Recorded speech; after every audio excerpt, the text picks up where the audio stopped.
Hello everyone, in this video I'll show you how to track mileage in Google Sheets step by step. So let's begin.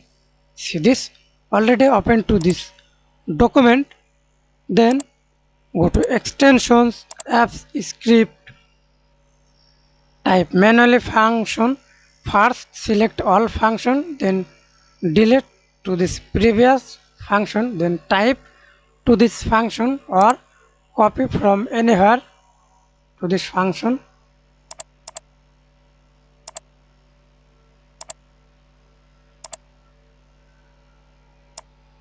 Save. Rename to this project.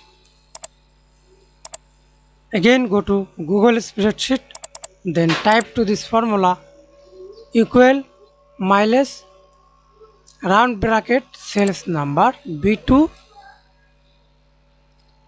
comma C2. Press enter. Wait few seconds, double click autofill. Thanks for watching. Please like, comment, share and subscribe to my channel.